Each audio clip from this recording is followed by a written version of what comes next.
Oh, so today we made the discussion about the Benin bronzes, and the Board of Regents recommended and approved the deaccessioning of 29 objects. And as you know, the plan is that we will turn over the formal ownership, but not all may go back. Some will stay here that we can interpret, and that in essence, this is really part of our, ethical returns policy.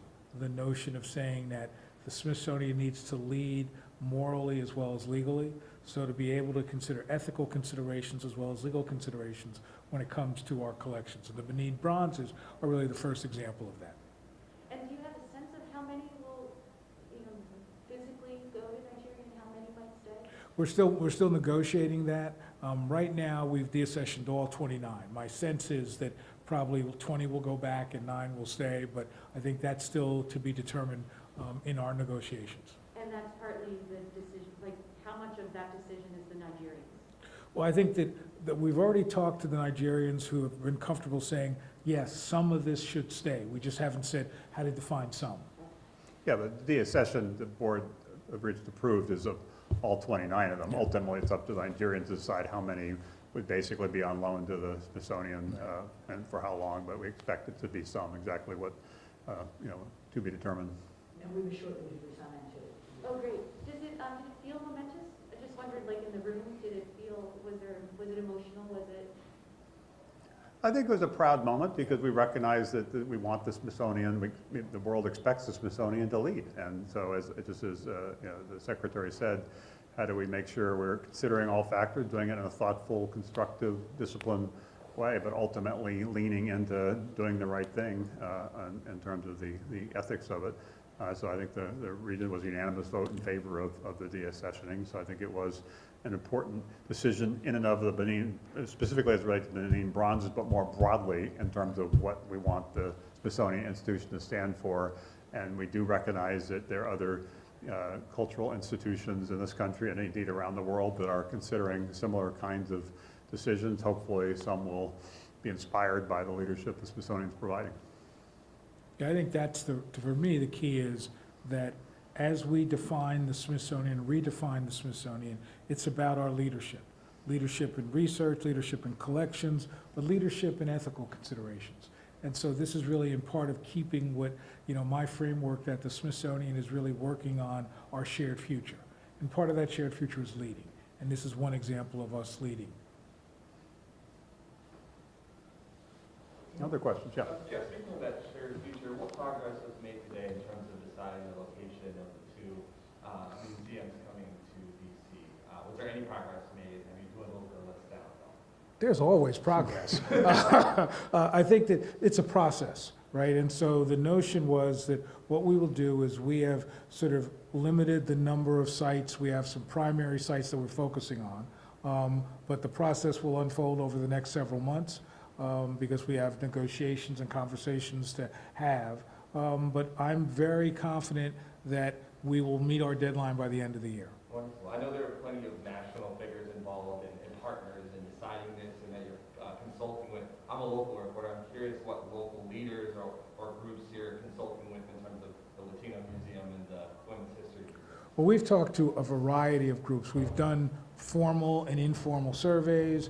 I met with a cadre of probably 15 leaders of different Latino organizations, political organizations, social, cultural organizations, to get the kind of guidance. And I think the key for us is to make sure everybody understands the process and make sure that the Smithsonian really is comfortable saying, I will make a recommendation to the Board of Regents, and the Regents will make that decision. But we want people to understand that the process is clear, transparent, and that we've listened very much to different points of view, and we'll take that into consideration as we move forward.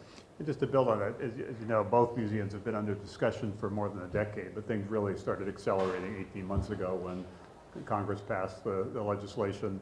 And initially, our focus was building the boards for both museums, which we've done, and putting the leadership in place, which we've done on Latino. I think we're getting close on women's history. And now the focus is on site selection, and we expect to do it on deadline, which is the end of the year. And I think it's been important, as Lonnie said, to have a thoughtful complete, inclusive process. So we actually started with several dozen sites identified, and we're in the process of narrowing that. It is worth noting that only one of the sites, the Arts and Industry Building, is a building or site we actually, at the Smithsonian, control. The others, somebody else has something to say. So part of it is us deciding kind of which are the, the best sites, but also there'll be some discussions with other parties, but the National Park Service or the Congress or others on to understand what really might be possible. And that's the process that will take place for the next 6 months. Thank you. I know there's also been discussion over whether it'll be on the National Mall, near the National Mall. Is there any indication of whether, or are you any closer to deciding that element? We recognize both have an expectation to be on the mall or near the mall, and we are focused on delivering that. And most of the sites that we're really focusing on are on the mall. But again, only one of them is within our control. So it's one thing for us to decide, but some others have a voice as well. I mean, let me emphasize what Steve said. We are comfortable saying these are institutions that deserve to be on or near the National Mall. We're comfortable with that. But we don't control all of those final determinations. So we're working to see what are the best sites that we can work through negotiation that will make sure that, because for us the goal is, one, have a good site that will allow us to build a great museum. And then to really, one of the things that we've also done is help people understand that the site is only part of this process. That part of what we're looking for is that how do we create the opportunity for these museums to be born digitally? So therefore, to make sure that, in the 10 years it's going to take to build a museum, you don't have to wait. There's going to be content everywhere online. And then to think about how do we use these museums here in Washington as beacons that will also illuminate people that are doing this work in other parts of the country.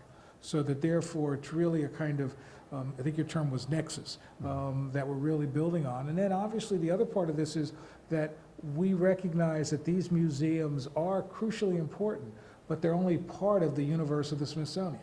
So many of these stories will be in other museums as well. So it's really that, I know everybody's focused on site selection, but it's really just one part of making great museums. I just want to build on that because I think it's important that if you were building a museum 50 years ago, you really were thinking of a site with a collection and a set of exhibits. The model now is really building a museum, which will be the anchor, if you will, of the effort, but also distributing some of the collections and doing different exhibits across other aspects of the Smithsonian. On the Latino side, for example, it sounds like you saw it. Later this week, we're opening here in the American History Museum the Molina Gallery, which is the first step in terms of telling the sometimes untold stories of Latinos in this country, looking to do more of that in existing museums while building a new museum that is dedicated is important. And then also recognizing that in this world, while we obviously want everybody to be able to come to Washington, D.C. and see our museums in person, most Americans never are going to be able to come to Washington, D.C., so we must go to them. And the efforts around our digital transformation so we can take the Smithsonian to every home and every classroom is part of that. So a museum in the future is a specific site, a distributed network, if you will, where some of the collections are distributed in other aspects of the institution and other partner organizations around the country, around the world, and then obviously maximizing what's possible in terms of the digital outreach. So think of museums that we're building now as a platform of possibility. Some of that platform and possibility is here in Washington. Some is here in other parts of the Smithsonian. But really others is to recognize how do you serve a global audience? It's through the digital transformation. So that's how we're thinking about this. Thank you. Other questions? Yeah, I'm curious about the digital content. You guys were talking about it today. Can you talk a little bit more about any advances that have been made in that area? Well, Steve has really helped us as the chair of the Board of Regents to really think about how does the Smithsonian have a greater reach, greater impact, and greater relevancy. And a lot of that is tied to, I think as Steve said, we have millions and millions of people that come to this museum, but 10, 20 times that will never get here. And so the notion is that the wonders of the Smithsonian are too important just to be in Washington. The expertise that we bring should really sort of touch every home and be in every classroom.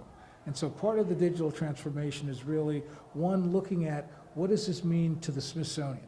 How do we use new technologies to enrich the visitor experience here? How do we make sure that we know how to put our attention in different aspects within the Smithsonian? So thanks to Steve's leadership, for example, we created open access, where we've made millions of collections much more available digitally than ever before. And then we have sort of initiatives like the American Women's History Initiative that really does do a lot of digital work, telling stories about women that you can experience outside of Washington. But then the other challenge is, okay, once you get your arms around what's happening in DC, what is it that is the virtual Smithsonian? So we're really wrestling with the variety of opportunities, that it's more than just digitizing and making accessible. It's really using this as a partner institutions to say, virtually, we're able to be truly national, because people from Carbondale, Illinois, or Belleville, New Jersey, will get a chance to engage in it, whereas they may not get to the Smithsonian. So I think it's really putting together people and resources that will allow us to be an institution that is looking forward, not simply looking back. And to build on that, the strategic plan that was put in place about 5 years ago, the digital transformation was a key part of it. When Lonnie became secretary, he made it a key initiative, and already we've seen the benefit of some of that. Lonnie mentioned the open access has been a big success. I was talking about essentially the Women's History Museum is birthed online as sort of a digital first strategy, and also looking at driving more collaboration across the institution. Also, under Lonnie's leadership, when he was still running African American History and Culture, launched a searchable museum, or started the process, which launched more recently. So there's some good efforts already underway. And last fall, the Smithsonian named for the first time ever a director of digital transformation, Becky Kobarat, who presented today. And part of what she's trying to do is gather from all across the institution some of the initiatives that already are up and running, that are showing signs of momentum to learn from, and how do you accelerate those, as well as launching a number of workshops. We did one last month, they're doing another one next week, with expertise outside of the Smithsonian, to get them helping us brainstorm about what might be possible with a more virtual Smithsonian. So I think we have made progress, even though in the last 2 years the museums were shut down, the Smithsonian stayed open because of some of the digital efforts we'd put in place that we want to accelerate over the next decade. Well, the way I framed it was, the pandemic forced us to close buildings, but not to close the Smithsonian. And I think that digital foundation that Steve has helped lay really gave us the opportunity to pivot. And now we've learned from that, and recognizing that that really is part of the key to our future. Anything else? Can I go back to the site again? Sure. Peggy, of course. So in March, at a presentation to the NCPC, the Smithsonian said there were 14 on the Tier 1 list, and I think there were 12 on a Tier 2, but none of those rose to get out off of Tier 2 into Tier 1. So can you give us a sense of how many of those 14 are still being considered? Well, first of all, let me talk about why we had so many. The key is that, one, you want to make sure that you have a process that's fair. And there were many people who thought it should be in different parts of Washington, it shouldn't be on the Mall. And rather than simply say they're wrong, we analyzed all these sites so that we could basically say, all right, we looked at them, now we're getting to Tier 1, Tier 2, but now we're also getting to a point where we think that the primary sites that we're focusing on are close to the Mall, on the Mall or close to the Mall. There are things that we haven't completely pushed off because we don't know how this is going to unfold. We may need, to be able to sort of draw from some of the ones that were once Tier 1. But our focus is really primarily on sites on or near the Mall. And we are in the process of narrowing the list. We'll have some news on that in the not too distant future. But the point we made before is we need to keep it flexible enough, because some of the sites other than arts and industries that are identified as the best potential sites are not sites we can just declare that's where we're going to be. Others, National Park Service or Congress or others, actually control those decisions. So there'll be a discussion, and so that's the phase we're moving into, where we've narrowed the list in terms of which are the ones we really want to focus on, and we'll have those discussions, and we hope to be able to resolve this at the October Regent meeting, and we're committed to resolving it by the end of December, which was the mandate from Congress. And does arts and industries, because you do own it, Because I'm curious how you would go to Congress or to the GSA and say, we want 2 other sites, this one here that we own, we can't use. Well, I would argue that you use the word have to. Arts Industry is a viable site. It's a, you know, it was the primary museum, first museum of the Smithsonian that really led us to transformation and innovation in the 19th century. And there's something powerful about saying, can this be the site of one of these new museums, which would really be the sort of example of a 21st century museum. Also, I think that part of what we've tried to do is, because the Arts Industries has really, except for the Future Show, hasn't really been used in many years, we want people to be able to imagine what it's like. So we're looking at whether it's drawings or things to help people understand that that could be a very powerful institution. So I think that it is still on the list because it is, one, it's right in the center of the mall. 2, it's unbelievably viable. So I think that for us, it's just really saying, let us look at all the sites that could allow you to build a great museum. And the Arts Industry is one of those sites. Have you learned anything from Futures? Have we learned anything Anything from? the exhibit Futures? Like, did that Well, open anybody's eyes or sort of offer something that you were surprising or? Well, I mean, I think there's two ways to look at this. In terms of the exhibition itself, we learned a lot. We learned a lot about how people are really engaged with thinking about the future and looking at some of the technologies that are in there that allow us to sort of say, you know, that can be applied in other museums. So that's been very, very helpful. And I think looking at the building itself, reminding people of what can happen in that building, reminding people that there's something extraordinary about that building. So I think that has been things that we've learned from that. And I think that it's really convinced us to make sure that the Arts Industries is clearly one of the sites we will examine. Yeah, I think, Greg, wholeheartedly, on the first part, I think we have seen, based on the reception of Futures, and it's Futures, not Future, because there could be, you know, obviously many different Futures, that while some people associate with the Smithsonian telling stories of the past or the history, we're equally expected to lean in the future and, you know, kind of talk about some possible paths in the future, and that has clearly resonated. And the second, we did spend some time today in the Regents meeting looking at other sites that had been built long ago that were repurposed in ways that were fabulous in France and Spain and other countries.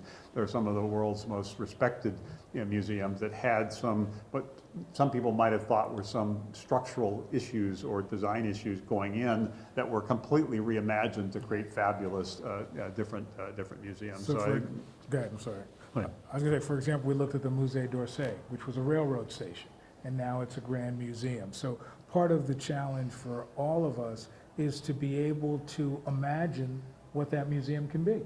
And so that's why these kinds of drawings and things are part of the process that we will engage people so they can see this is a viable site. I know that even after the location, you know, is decided, it can take about 10 years to make the museum a reality. So besides actually constructing the museum, what goes into 10 years? Oh, well, Well, there's somebody who actually knows something about this. You asked the right person. Yeah, I mean, I think that several things happen. First of all, you realize that when you're starting a museum, any museum, you've got to build the staff, and that's going to take time, because also part of that is working with the federal government to get the support that you need. It also takes time to build the fundraising campaign, because remember, these museums should be 50% support from the federal government, 50% from the private sector in terms of building them. So it's really working on that. It takes a fair amount of time to really figure out what the intellectual vision of the museum is. What's the content that you want to explore? And then the other side of that coin is, what's the collections?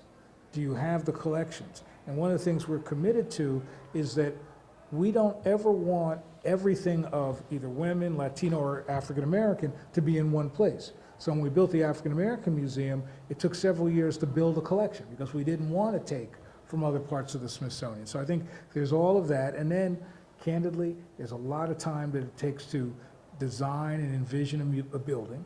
And then the other side of that is design and envision what's inside the building.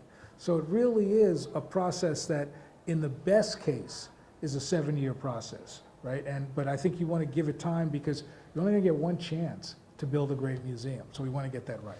But the other piece of this that I think is important, goes back to what I was saying earlier about how you might have thought of a museum 50 years ago versus today. We're not waiting 7 years or Right. 10 years to launch these two museums. We're launching the first manifestation of the Latino Museum this week Yep. in this building at the Molina Gallery. We're launching a quite expansive digital effort around women's history kind of later this year. So we're leveraging the fact that we have 19 museums, we have 12 million square feet on the mall. How do we start telling these stories now in those existing museums? We have a digital infrastructure that allows us to reach anybody in the country, anybody in the world. How do we tell those stories now using those digital technologies? And then the capstone is when the final physical museum is built and open, whether it be 7 years or however many years it is. So it's sort of before, sometimes you'd build the museum, and 50 years ago you built the museum, there was no digital extension of it. Even 25 years ago, there was the beginnings of it. I actually helped launch the first Smithsonian online presence on my former company, AOL, 30 years ago. So it was just beginning to kind of come of age, but it was still sort of an afterthought. Now it's the first thought. It's really a digital first strategy and a launch within leveraging the Smithsonian existing physical infrastructure strategy with the final manifestation being that the museum, which of course we want to get right. Of course we want to pick the right sites. Of course we want to pick the right design. Of course we want to assemble the right collection. Of course we want to curate the right exhibits, and we'll take the time to do that well. But neither of these museums is waiting for a site, waiting for a building. They're both being launched now across the existing Smithsonian platform and across the global digital platform. And being birthed digitally really does accelerate what you do because you're able to test things. You're able to test how audiences respond to questions and issues, which will then shape the bricks and mortar. So it really is, the fundamental difference is that these are birthed digitally rather than simply picking up digital pieces as they go along, and that's a fundamental difference. And because the way the technology is, that when we created the African American Museum, there was a lot of attempt to do what was then cutting edge, but really we've moved so much in 15 years that you really can birth these institutions in a very fundamentally different way. I guess somebody has a point of view. Must be 8th graders from New Jersey. Any other questions? Yeah, I just wanted to ask at the end, is there anything else that came up during the meeting that we haven't asked about yet, that you think is really important for us to report on? You mean from the meeting today? Let's see, what have we not talked about? Now we've done site selection, new museums. Okay, let me talk about that. One of the things that we've tried to do is frame the Smithsonian agenda under my watch as our shared future, recognizing that the Smithsonian is both about yesterday and today, but also tomorrow. And that at a time when a nation is in crisis, institutions like the Smithsonian need to play a role. They need to find, in some ways, the Smithsonian is part of the glue that holds the nation together. And so what we've done is created a series of initiatives under our shared future. The first of which was reckoning with our racial past, recognizing that after the murder of George Floyd and the long list of broken black bodies, that this was an opportunity to do something that most people couldn't do. The Smithsonian has expertise on issues of African American life, Latino, Asian American, Native American. So we felt that it was crucially important to put this initiative together to allow the country to come to grips with its racial past. And that in essence, the goal of our shared future generally, but specifically the racial initiative, is to say, the Smithsonian can help you define reality and still give hope. And then we've looked at other things. We're looking at creating a rural initiative, helping people to understand that rural communities are really part of this divide, and that the Smithsonian needs to be explicit in working with rural communities, bringing content to rural communities, but equally important, learning from rural communities. So we have that kind of two-way street. And then the third part of this is really looking at life on a sustainable planet, recognizing that the Smithsonian science is amazing. We were talking today about that the Smithsonian science took the lead in finding the image of the black hole that was at the center of our Milky Way galaxy, and that we have amazing work in looking at astronomy, looking at, sustainability in terms of species, and looking at sort of how we help oceans survive. So what we wanted to do is recognize that the science of the Smithsonian is too important just to be in the hands of academics, that it really should shape the way the public understands itself. And ultimately, our goal is to give the public tools to help them live their lives. That the Smithsonian is this reservoir of possibility and knowledge and inspiration and hope. And because of that, we think that can contribute to really making America better. And one of the things that's great about the Smithsonian, part of the reason I wanted to get involved over a decade ago when I was asked to join the Regents, is it's a rather unique institution. And of course, some of that is in the context of the research operations, the museums, the things that you see. But also, it is one of the few institutions, or really even ideas, that can unite a country as opposed to divide a country. There are a lot of things that divide us, including in this town and all around the country. One of the things that's great about the Smithsonian is everybody really believes that it's sort of a trusted connector and convener. And so taking this Our Shared Future and expanding it to cover more and more topics that really can help the country kind of come together on important issues, we think is a unique role that the Smithsonian can play. There's not many organizations in the country that could step up to that and really have broad bipartisan support as we get from Congress in terms of funding, and be that connector, be that convener. So it goes back to the original vision over 175 years ago of the increase in diffusion of knowledge. There are different ways now to diffuse knowledge, and sometimes that comes through collaboration and convening, which we are, I think, uniquely able to do and help build some of those bridges. And as a trusted source, that's really the key. People trust us based on our scholarship, based on our history, and as people are looking to try to find real information to help guide them, we're one of those places where you can do that. Anything else? Okay. All right, thank you all. Thank you Appreciate all. your interest. Appreciate it. Thank you.